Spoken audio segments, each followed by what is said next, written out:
everyone, welcome back to another Beauty in Strength show. So I sit down in person with Vanessa Fowler, who is the sister of Allison Baden-Clay, who tragically lost her life to domestic violence. Vanessa also helps run the Allison Baden-Clay Foundation, whom I'm an ambassador for. I felt so privileged to sit down with her in person and hear her side of the story, and also hear what the Allison Baden-Clay Foundation is up to.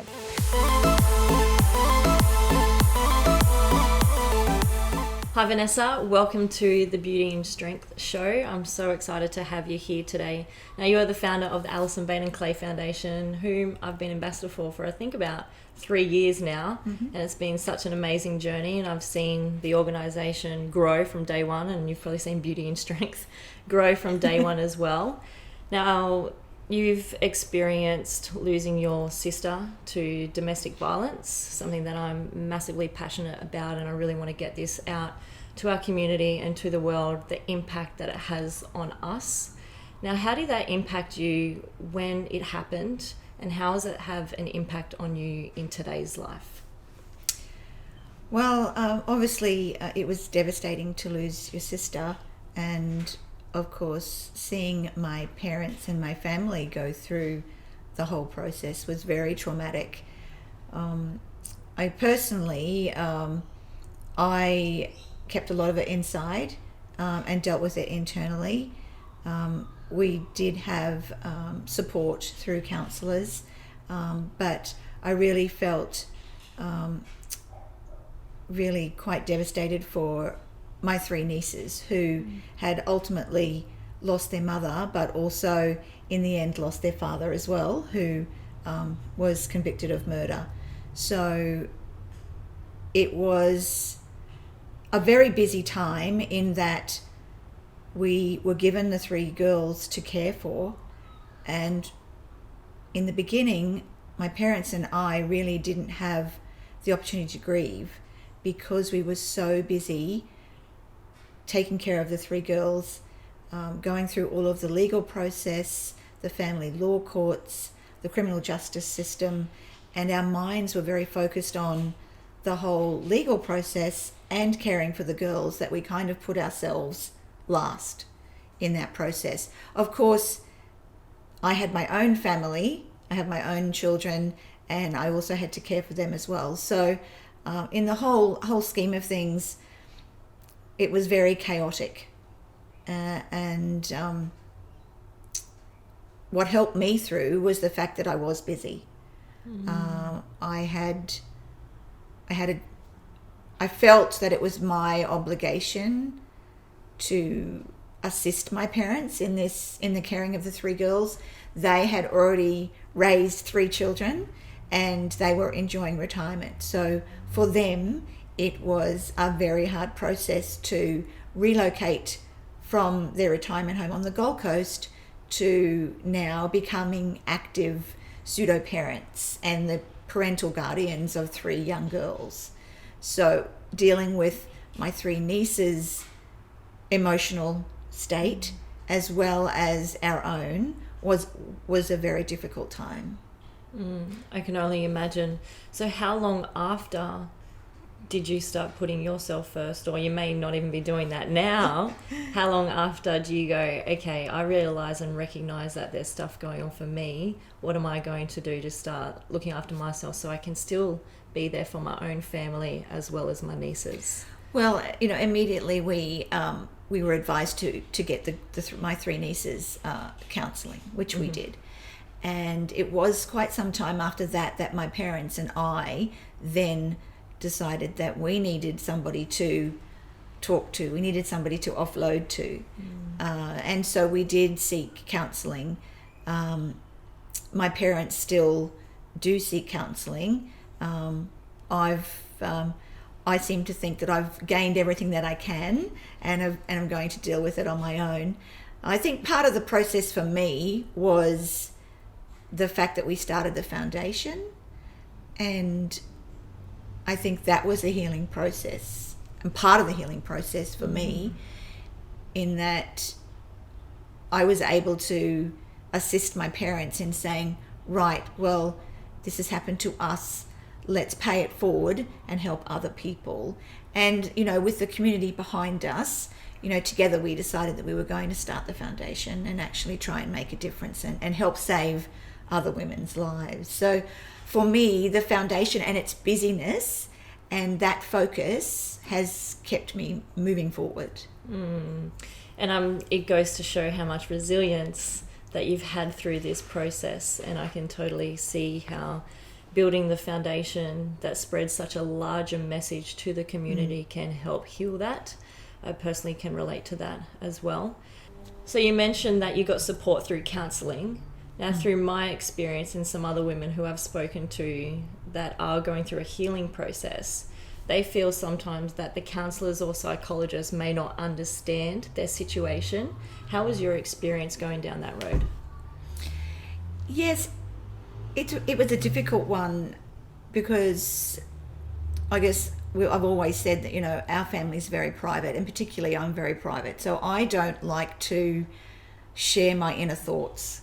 And so I think it was very much, I think that the counsellor was looking for somebody who, in a situation that fit into the box. And every situation is different.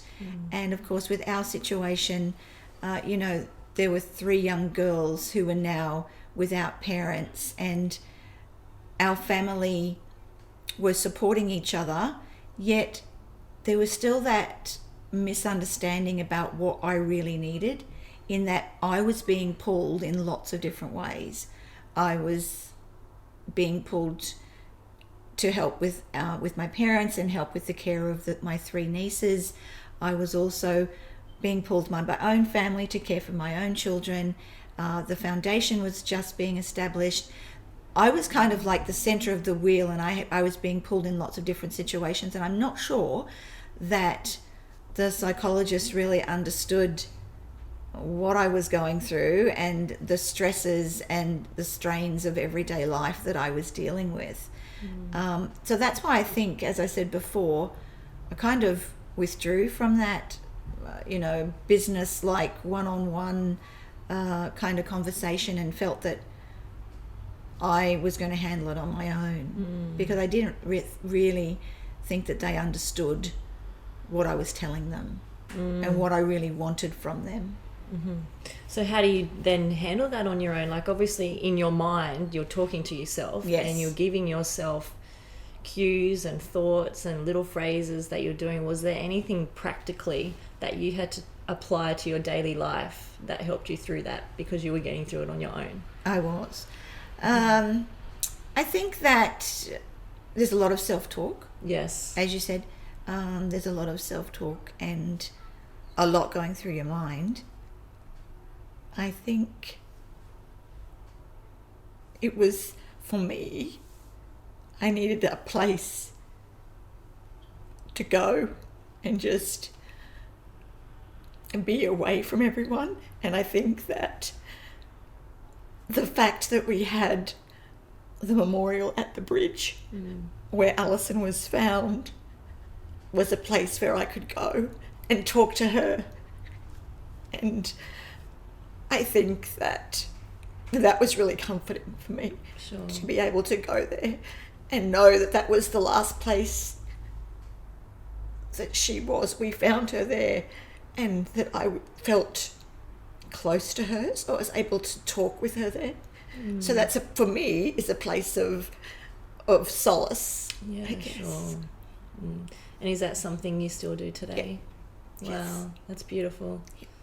And that's part of the healing, isn't it? Is finding your way. And that's very different to another family members. That would be very different to the kids. Of finding your way that's going to work for you. Absolutely. So you feel at peace, so you feel connection, and part of the healing as well. Thank you for sharing that. Yeah. I know some of Allison's friends and my parents go to the little church at Brookfield where Allison worshipped, and they have a memorial garden there, and so they feel that that's their place to go. So everybody deals with things differently, but For you know, sure. for me, if I can't get to the memorial at at the Colo Bridge, I certainly have lots of inner thoughts, lots of self-talk. So that's the way that I really deal with it on a day-to-day basis. Yes. Is my inner, and I talk to her. Yeah. Yeah, I relate to that. Yeah. Yes. So when you talk about your inner thoughts, because I think this is a big topic that some don't really understand or can take for granted, is that those inner thoughts can affect our mood, our actions, how we eat, how we talk, the relationships we have. Yes. And if we let that negative overpower us, how do you then flip it over to the other side, or go, I acknowledge that thought, but this is what I'm going to do? Do you have that inner talk going on, or how would you navigate your way through that? I talk. I talk and process a lot at night. So, yes, sleep is a privilege. It is. So at night is kind of when I have a lot of deep thought, and there's calm in the house, there's peace in the house, and there's no interruptions. So I do process a lot at night, and I guess that's my time to bundle everything up, process it, and then when the sun comes up, I flip and I'm into the day. I'm always, I guess, I believe that everything happens for a reason, and so I look for signs that I'm on the right path. So I'm constantly analysing things that are happening and thinking, well, there's a sign. That must mean that I'm doing the right thing, or I'm, especially with the foundation and with my children and with, Allison's children and my parents, and I'm always looking for those little things that grab my attention, and I think that's something that I need to focus on, and that's a positive, and if that's a positive, then I'm moving in the right direction. So Sure. So how does a family stay very emotionally connected and connected in general after experiencing what you have been through? You've got your parents, you've got your nieces, you've got your own family. I know for me personally, there's been a sister that has gone through some fairly traumatic abuse, and we didn't necessarily come together stronger in these events. Now, through your experience, how does a family stay connected through these times without going the opposite direction? And that may happen at some point, but how do you come back together? Well, we're a very large family. Our extended family is quite large, and we've had great support from everyone, and we've moved back to the area where we grew up, and so our family and extended family are there, so they're all around us. That's not to say we didn't go through tough times. Sure. As a parent myself, I saw my parents now bringing up my three nieces, and there are some things that we disagreed on as far as parenting styles. I think that my parents now realize that bringing up three girls in this decade and this era is certainly different from when they brought us up, many years ago. Of course, technology is one of the main differences, but we've had some conflict around the privileges and the advantages that these three children have been given along the way, and the excuse is, well, they don't have any parents to guide them, and Sure. So we're going to give them everything and every opportunity. And so when you compare to other families, it's like, well, look at the discipline, look at the privileges that other families are giving, and this is what these three go. And I understand that people want to help. Yeah. They want to give these girls the world because they've lost their parents. And so there was a little bit of up and down through the years, but of course they were teenagers, and they welcomed any latest technology and any all of that kind of stuff that went through, but we've come together, and I think that, everybody put up their hand to help us, and we've become stronger. There are, some members of the family that have drifted away, but most of our family have stayed together and really supported, the three girls. And I think for me, I knew right from the start that one of my jobs was to support my parents in the care of the three girls, because, as I said, their parenting occurred many, many years ago. And so, they're 80 now, and they're still raising these three girls. And, to have been retired and traveling overseas and being involved in their own, church groups and things like that on the Gold Coast, it was difficult for them to just leave their friends behind and come and now re-establish themselves as parents of three young girls. They wouldn't have wanted it any other way given the circumstances.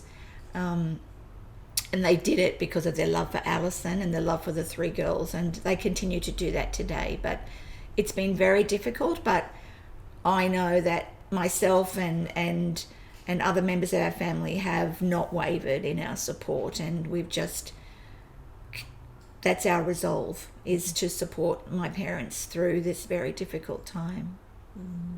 It's such a big mission. It is. It is, and It's so worth it. The girls, the girls are getting older now, so they're getting a lot more independent, and so the job is getting a little easier.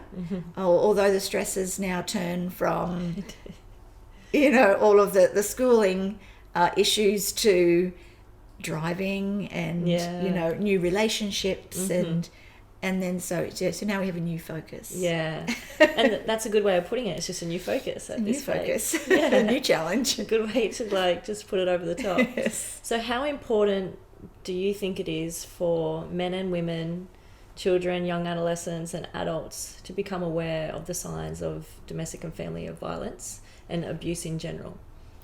Well, I think it's very, very important. Time after time we see incidents, occurring, Hannah Clark and just recently, the woman that lost her life in the fire. And so there's so many high profile cases that hit the media these days. And I just feel sick in the stomach that, even though after all of the work that we have done in raising awareness and highlighting the issues of domestic violence and the abuse that goes on, this is still occurring. Yeah. And I think it's very important that we educate not only adults in the workplace, within the community, but I think it's very important that we educate young people, children that are just finishing school, just to educate them on the signs to look for, both men and women. If we can educate the young men as well, to know what not to do, but then also educate the women into what to look for. And I think that the seed of abuse is gender inequality, in the fact that men feel that they have the power to control others. And where do they get that from? They get that from a very early young age, when they are taught that they are superior to that young girl who's sitting with them at school. So I think it's very important that we start with the education process, and before they leave school, so that they can go out into the real world and understand exactly what abuse is. I agree, and that's how we can actually change the cycle, is through the kids and the next generation that's coming through, because once we are an adult, we've had these experiences, we are programmed and conditioned to feel, see, believe a certain way, where unfortunately that is potentially too late, and you have the next generation coming through who are watching their parents and repeating everything that they see at home, or caught up in environments at school, other kids, social media, and other influences that are influencing and impacting their behaviour. It's embedded in our schools and in our sporting clubs, and I think that we really do need to break the cycle, and if we can change the culture within the community and within the schools, that that will then break the cycle as we move forward and bring in this new generation of thinking. And I think that's very important. Definitely. Now, part of the Allison Baden-Clay Foundation, they have a program called MATE, and that's incorporated in with Griffith University. That's right. Yes, we've partnered with Griffith University, and we're calling our program Allisons Gift because it incorporates Allison's story and basically shares the details and the intricacies of what she was going through, which were behind closed doors. And as a family, we were looking for the physical signs, and there weren't any physical signs because all of it was coercive control behind the scenes. So it was the manipulation and the intimidation and all of that went on behind the scenes. So we are passionate about telling her story, and we've decided that we have rolled out this Allison's Gift program through Griffith University into the corporate space, and we're also looking at community forums, and we just really want to share our message about this is Allison's story, this is what she went through. If you can recognize any of this, then as a bystander you can intervene and you can break the cycle and you can help support that person that's vulnerable. So it's very important for us to share our message through Allison's program, and we're also at the moment looking at developing bystander presentations for schools as well, and sporting organisations. We're currently talking with sporting organisations throughout the community, and we started with netball and hockey and soccer. So, we're really pleased to be able to incorporate both young girls and young men in a lot of these programs. So getting into the schools and the sporting organisations is where we feel we're going to make a difference. So, I mean, obviously we can't talk to young children the same way that we're going to talk to workplace employees. And employers and big corporations. So we're looking at different language and talking about different language that they can relate and resonate but the whole idea of respect, the whole idea of equality, it's the same. No matter you're talking to corporates or you're talking to young women or young teenagers. So what impact have those programs made already into the community? We have had tremendous results from sharing Allison's story through our programs, and we've had a lot of disclosures. It's very important for us to know that we have got people in place at these workshops and training programs that when someone does recognise the signs and it becomes very real for them, that we have somebody there that supports them. And we've had many, many disclosures of people sitting in the room, and we've had people approach the foundation and say that after hearing Allison's story, after going to one of our workshops, that I've left my relationship, or I've managed, as a parent, I've managed to get my daughter or my son out of a relationship. You've saved their lives. So how does that feel for you? Amazing. Amazing that we've been able to save a life. So that was our goal. So. Yeah, and it's being achieved. You know, and even when people aren't in that workshop specifically or at that event, it is still creating a ripple effect. People are still watching from the outside, because one thing that happens to victims and women and men too, that they may not be in the safest environment to pick up the phone to attend an event, but they can have a conversation with someone. They might see something on social media that just triggers their brain and plant that seed, and hopefully build that courage over time to get out of these situations. So that's a big thing for you, and I'm glad you take that moment to go to breathe, to start with, but sit in that space and go, okay, I'm part of the change. I've created the change and it's out of unfortunate circumstances, but I am doing something about it and the community is hearing about it, that's for sure. Yeah, and at times it's very difficult, but when you hear stories like that, it gives you more motivation to move on. For sure.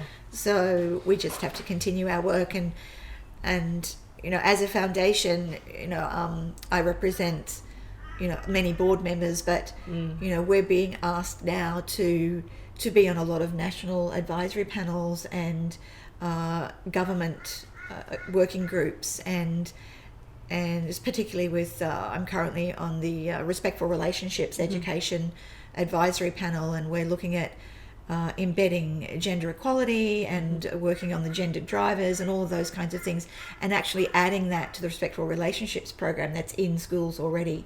So hopefully I'm going to be a part of that rollout and being able to share resources that we as a foundation have, both to young people and to the community groups as well. So we're not going anywhere.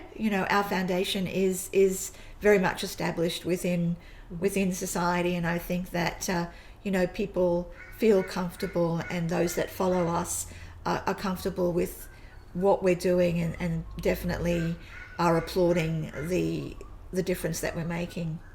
Sure. Well, I've definitely been grateful for being part of that journey as well.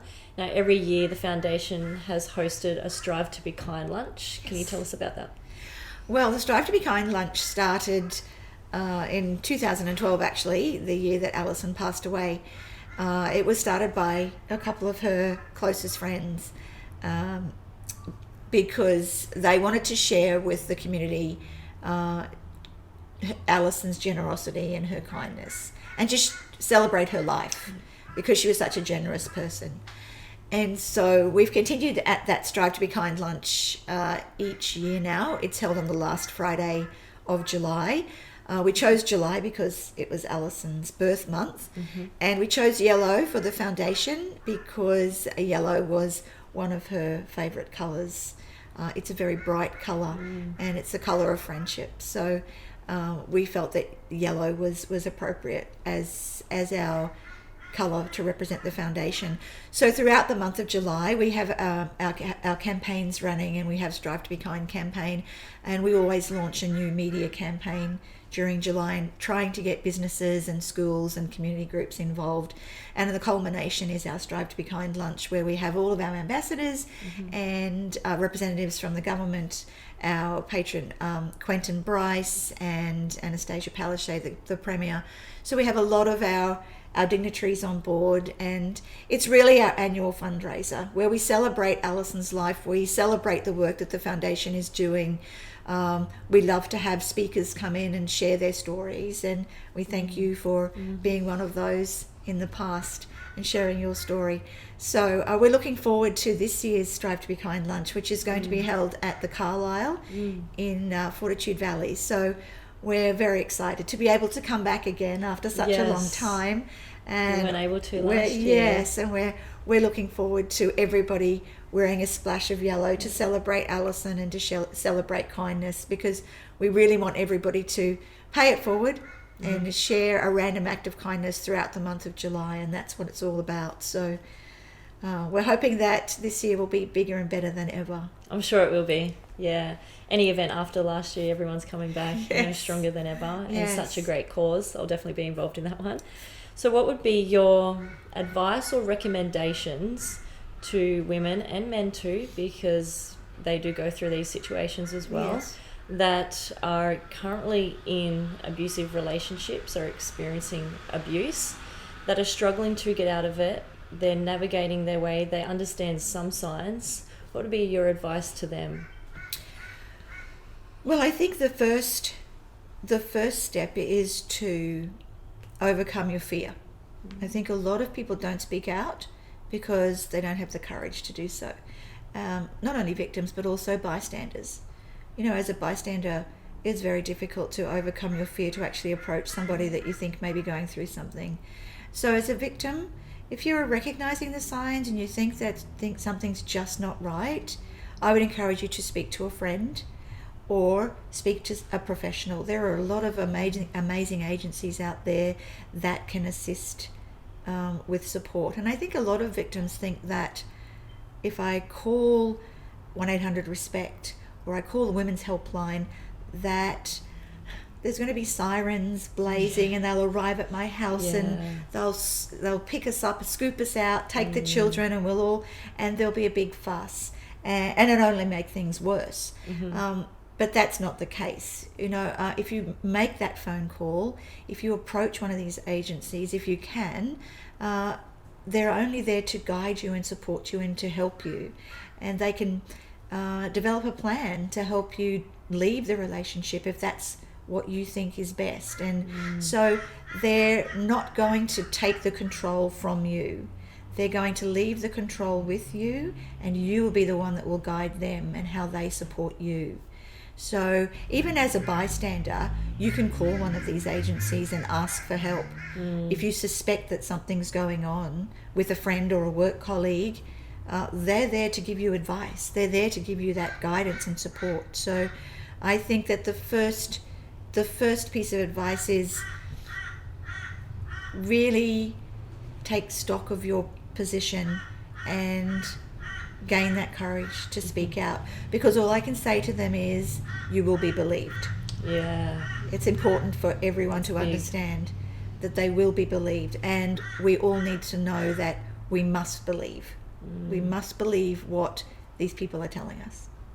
Very spot on. I like that. So what's your advice to a family member that is going through an experience of their sibling or their parent, for them to deal with their own stuff and for their own path of healing? Well, this is something that I can relate to because we were in that situation.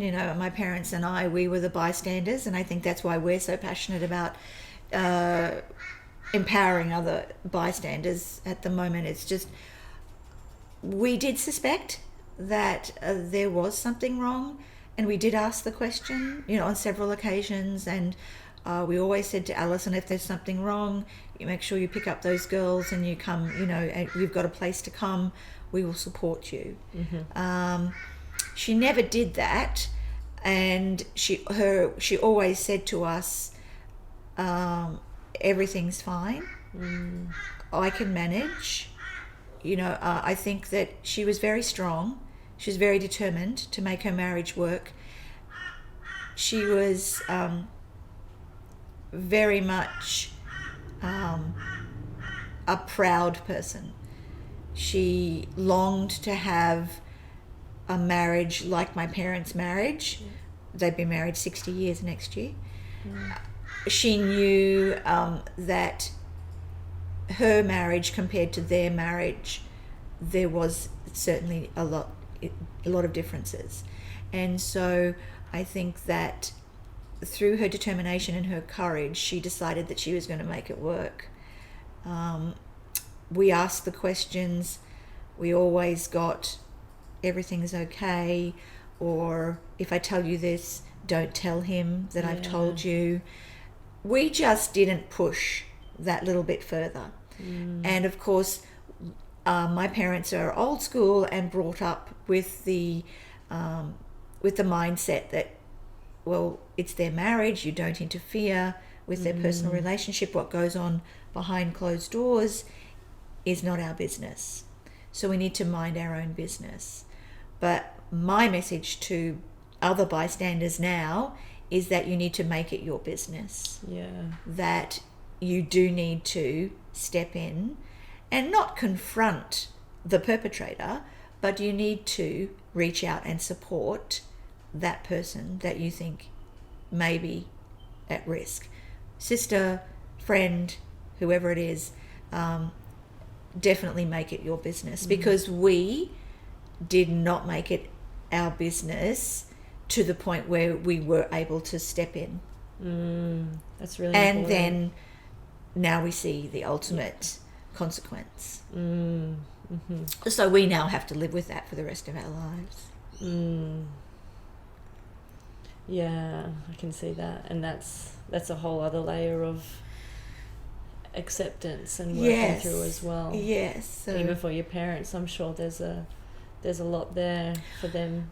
There's a lot of, would have, could have, should have, If all only. if only, what if. Yes, there's a lot of that. We processed a lot of that, and we did do a lot of that, and talking about that very early on, and just up until very recently. So we will continue that process of going through all of those things for many years. And the larger the ABC Foundation grows, the more that helps. Yes, that as well. It doesn't necessarily. It doesn't forget take about it. Doesn't take it away. No, it doesn't take it away, but it helps. Yeah, sure. Yeah, it helps. And what does beauty and strength mean to you? For me, beauty and strength means you don't have to be the prettiest girl. You don't have to Photoshop your photo to go on Instagram. That you can be so strong because you have inner beauty. That's beautiful. That's exactly what it is. You've just nailed it. And you are beauty and strength. And you are spreading that message as well to a very large community. So thank you for being here today and sharing part of your story and opening up about that, but honouring you for taking a stand and putting a stop to family and domestic violence and sharing the education, especially in kids in the uni. That's a really big step that you were taking on. And we've got you as well. The community and the whole world, we've got you as well. Thank you. So lean on us too. So thank you, Vanessa, for being on the Beauty and Strength Show. Thanks for having me. Of course.